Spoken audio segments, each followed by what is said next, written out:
Assalamualaikum warahmatullahi wabarakatuh. Perkenalkan, nama saya Agung Fajar Sidik. Di sini saya akan membuat materi mengenai yang pertama, overview XBRL. XBRL artinya yaitu Extensible Business Reporting Language, adalah format berbasis XML yang dirancang untuk memudahkan pelaporan keuangan dan bisnis. XBRL digunakan untuk menyusun, menyajikan, dan berbagi data keuangan secara efisien, akurat, dan dapat dianalisis secara otomasi. Keunggulan utama XBRL meliputi yang pertama, standarisasi, menggunakan format yang seragam sehingga memudahkan pemahaman lintas organisasi. Yang kedua, interoperabilitas, yaitu data dapat diakses dan diproses oleh berbagai perangkat lunak tanpa memerlukan pengolahan manual. Yang ketiga, transparansi, meningkatkan kualitas pelaporan dengan mengurangi resiko kesalahan. XBRL digunakan secara luas dalam pelaporan regulasi, seperti laporan keuangan yang diawasi oleh otoritas bursa efek atau lembaga pengatur. Untuk materi yang kedua yaitu laporan keuangan dengan XBRL. Laporan keuangan berbasis XBRL memanfaatkan elemen-elemen standar untuk menyajikan data seperti neraca, laporan laba rugi, dan arus kas. Setiap elemen laporan diberi tag XBRL yang mengidentifikasi jenis data tersebut. Keunggulannya yaitu yang pertama, otomatisasi proses. Artinya mengurangi pekerjaan manual dalam menyusun laporan. Yang kedua, kemudahan analisis. Data dapat diolah langsung oleh sistem untuk analisis mendalam. Yang ketiga, pengurangan kesalahan, atau yaitu validasi otomatis memastikan data akurat dan konsisten.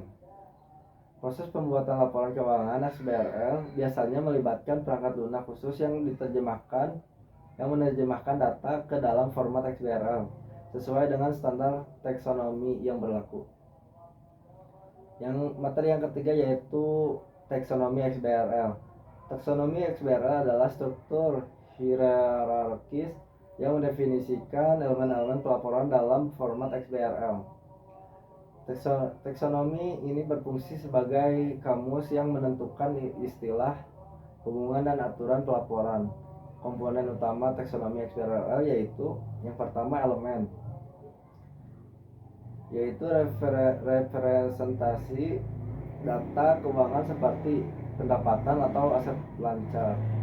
Yang kedua, label, yaitu nama deskriptif dari elemen untuk mempermudah identifikasi. Yang ketiga, referensi, artinya informasi tambahan seperti standar akuntansi yang relevan.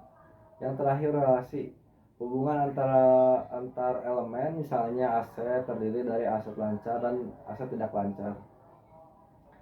Taksonomi disesuaikan dengan standar pelaporan akuntansi di setiap negara. Sebagai contoh, di Indonesia, taksonomi XBRL mengikuti PSAK atau Penyataan Standar Akuntansi Keuangan. Materi yang terakhir yaitu penggunaan XBRL di Indonesia.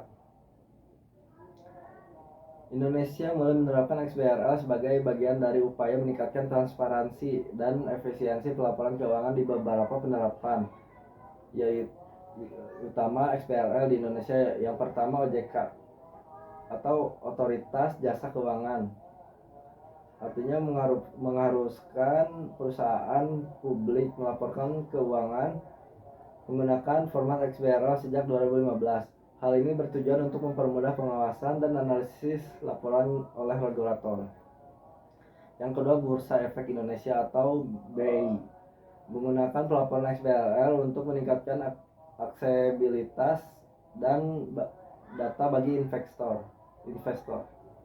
Yang terakhir, Kementerian Keuangan, yaitu menerapkan XBRL dalam pelaporan pajak untuk meningkatkan akurasi dan efisiensi administrasi perpajakan.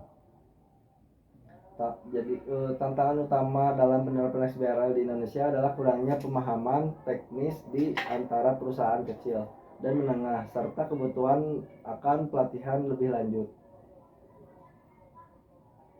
Cukup sekian video yang